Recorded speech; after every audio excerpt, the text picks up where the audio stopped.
Hey everyone. So, real quick, last week we did a segment, very long segment, about a very lovely person coming into our Discord. This person came in and wanted to reframe the conversation about genital preferences into a much more derogatory term of genital fetishism. The reason for this was that they basically believed an extremist position that genital preferences, by their nature, were always transphobic because to admit a preference for something means you are always demeaning the other thing you don't have a preference for. You can already see where this logic is really, really dumb. Now, in that segment, I made the argument that yes, from a very white room, perfect world scenario, yeah, no one should really care. It's the same bunch of cells, just genuinely put in different formats. But we don't live in a perfect world. We live in a cis-sexist world. And a cis-sexist world is one where, yeah, to some degree, genital preferences are a compromise. We understand people have these predilections, whether those are because those are directly related to something in their sexuality, or if that's directly related to just, that's the preference they've built up over time. And are those preferences affected by cis-sexism and transphobia? Sure. But there's not really much we can do about that. There are bigger fish to fry, like getting rights and things like that. And, as we argued in that video, there's no way to make that argument that doesn't sound rapey. Now, to be clear, the context is usually when you hear genital preferences, we're talking about TERFs. That's not this. Unfortunately, this was not brought up in the context of TERFs, but in fact having a rule on the Discord server for this channel. Yeah, so basically, to give a background, TERFs generally try to make the argument that trans lesbians are foisting penises on lesbians. You know, men are doing this, pretending to be women. This is transphobic nonsense. This is not happening. This is what the BBC article that included terrorist Lily Cade was about. And here's the thing. Genuinely, I think the going sort of public statement is, no, genital preferences are fine. You're allowed to like whatever you like. No one is doing that. No one should do that. That's weird. Stop it. The person that came in did this from a very opposite side of the spectrum, saying, no, these are always transphobic, and then said that they were genital fetishism, but fetishism in the sense of not fetish like kink or fetish like psychology, fetish in the Marxian sense, like fetish is in giving things value, which again, as you well know, I am a bit of an existentialist and a nihilist. I don't believe that things have inherent value. Nothing does. There is no such thing as ethics. There is no such thing as any inherent value. We create and construct that, usually to the benefit of human survival and the world. Ethics are necessary to have societies, which have been the way we've built up ourselves for the last 100,000 years. They're necessary. There's nothing wrong with saying that. Here's the thing. There was something I didn't double down on enough in that video that I wanted to talk about. And there'll be a video following this one where Zena's going to be talking about something that they wanted to bring up. Here's my thing. Let's say you're in a Discord and those people are talking and someone mentions a genital preference.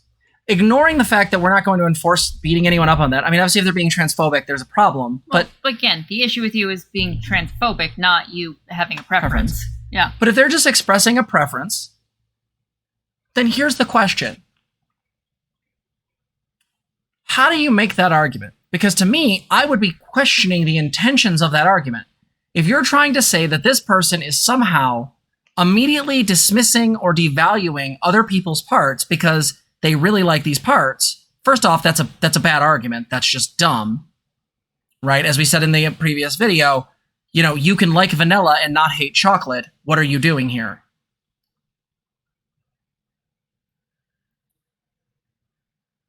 The thing here is that, and this is the thing I really want to be clear about, is there's no way to make that argument without it sounding coercive. It's a zero-sum argument. There's no way to make that argument without it sounding coercive, because if you're arguing with any individual who has that preference, you're essentially saying, you shouldn't say that, you should not have any resistance to wanting to be sexual with me.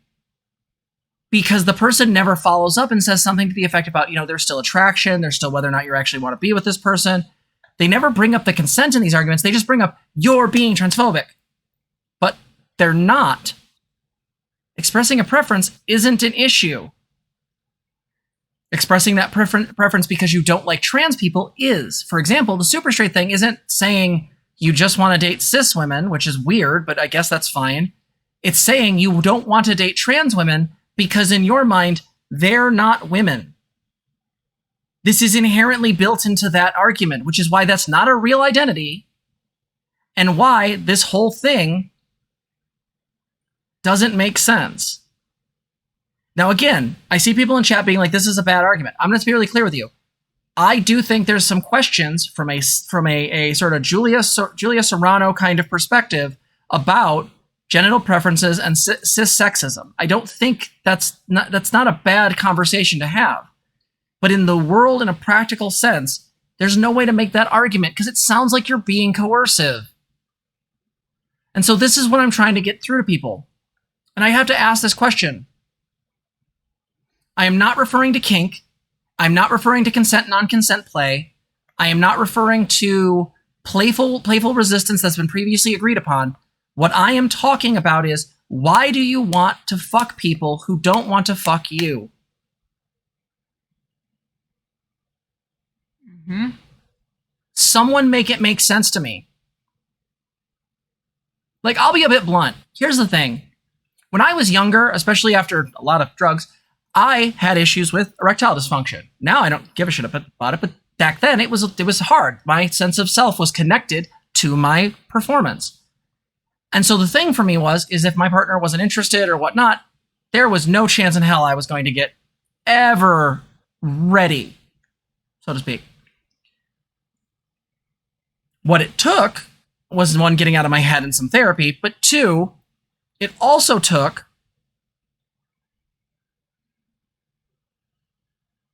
my partners having enthusiastic consent. This is something I've talked to every partner I've had since then. I want to know that the person who is fucking me is really into it. I want them to crave me. I want them to long for me. Think about that, Brenda. Doesn't that feel good? The idea, like, unless you're ace and you're like, whatever, well, cool. And I will say, sometimes these people get stuck at the enthusiastic part. Okay, and it doesn't necessarily have to be that you are enthusiastic for that particular act, but as long as you are enthusiastic for being in that situation and doing those things with that person, because you care, you feel good about being there. That's the enthusiastic part, okay? If you're kind of like, you know what, kissing's not my thing, but my partner really likes it, you're covered, okay? That's still enthusiastic consent, just as long as you are A-okay and happy to be there. Go ahead. Thank you. My point here is again, like, if I'm being intimate with somebody, I don't want to sit, like, I didn't understand this when I was supposed to, like, interact with women through, like, OkCupid. Like, I would send the messages and they would be disinterested, and then guys will keep doing this thing where they'll keep trying to, like, push, and I never got that. I just gave up. And maybe that was the wrong thing to do, but, like, to me, you have to be interested. You have to want me. Now, back when I identified as a guy and, back in boy mode, no one wants you. You don't get responses on social media. You don't get interactions. It's actually really hard. It's just deafening, the silence. Now that I'm a woman, guess what? My DMs are fucking full. Sometimes too much, but there's some good people in there. But here's the problem. The argument that this person came in and made is incel-y as fuck.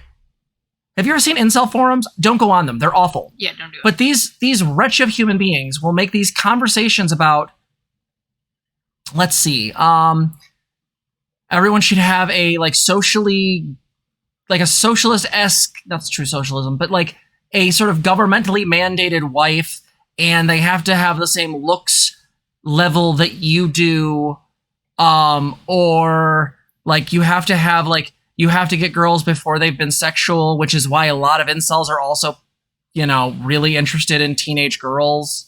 Also because that's what predators do. They want to, instill and groom teenage girls because they're a lot easier to make docile if you start early. But that's where this starts to look like right? Like, you're essentially saying this person owes me this. And that's weird. I'm not saying there's not a conversation to be had about the way cis society functions. We are a marginalized group.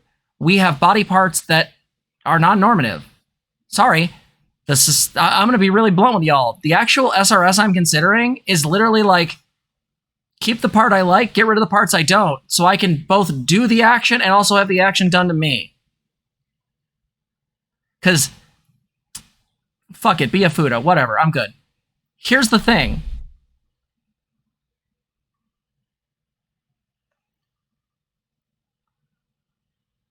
I don't, in any way, shape, or form, like the idea of trying to make this argument work in a practical sense in the world until we change a lot. There has to be a huge amount of shifting and changing in society to start even remotely touching into that argument. Well, and there's a difference, right? Between like, hey, I need to enforce this whole thing on, you know, the group and the people like right next to me that I know, and that's no, it's really easy for coercion to happen. Versus like, hey, what if we looked at like society at large and addressed this, you know, in a general way, right? Then you're not like coercing an individual. All right, there's a difference there. So I need you guys to understand something is like, again, like the reason why I'm so against this argument and why it still frustrates me is because it's not just a bad argument, it's bad optics, and it's also just really weird. Because if someone came into our Discord and was like, yeah, you know, I just really love dick. Like, dicks. Dicks. Here's the thing. As I said in that other video, that's not inherently transphobic, because that puts them in line for cis boys, trans girls, non-binary dick, let's see, phalloplasty trans boys. I mean, let's be clear. If they really are just they like being craving the dick, then guess like what? Having those parts around. Then all of those people are up to, like, again, depending on their sexuality. Like, but again, you know, that might be wiggly wobbly too. A little fucking timey-wimey shit. Like, this is what I'm saying is like, again. And that's not to say that this individual couldn't have other ways of like engaging, okay? Sorry, go ahead. Yeah, Sorry. you're good. You're good. Sorry, just... Viriona said, you got genitals? Cool, I can work with that. Right there, like this preference doesn't mean that like they can't get this handled in a variety of ways, okay? Like it's not that deep. Long vaginas and hyena female dick. It's good shit. So here's the thing. I just want to be a utter just deviant. Anyway, moving on. But my deviancy only comes from wanting to work with people who are actually like interested. Like if I do that change to my body, I need people that are actually going to want me, and not want me just because they want to fetishize me, but because like they genuinely want me. Mm-hmm. All of Jess. Yeah. Jesses are amazing. I need you guys to understand this. So I want you guys to understand. This is not just a bad argument because of optics. It's not just a bad argument because we're not there yet. It's because at the core, it really just comes off as creepy. Yeah. It comes off as really creepy. And the problem here is the person made this was a trans woman. And I gotta be really clear. Girls, like, just 10 seconds. We have enough problems without pushing that line. Can we not? Like, we already have people who will go out of their way to make us look like predators.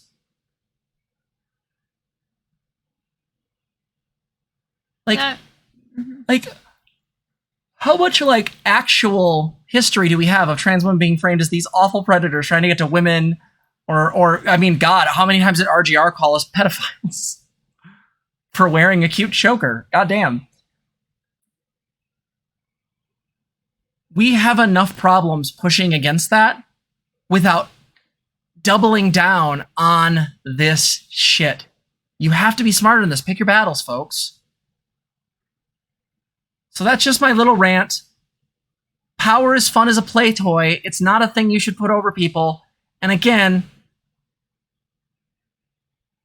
trying to coerce people is cringe. It's gross, it's unethical, and to be honest, it's not fun. Trust me, as a person who was in a family who had CSA happening everywhere, as a person who did things and had things done to them, no, it's gross, it's awful, it's terrible. Someday I'll tell you guys some of those stories. There's one of these I've been thinking about doing that canceling video. I don't know, we'll figure it out. But I need you to understand, like, this is a thing. Like, I understand people really want to push back on this stuff because it sucks when someone rejects you. But this is not the way, okay? All right, we'll see you in the next one. If you like this video, please like, comment, and subscribe. Also, consider donating to us. You can support us on our website, transgirltherapist.org. You can also help us on our Patreon, link below, or you can become a member here on YouTube. Thank you so much for watching.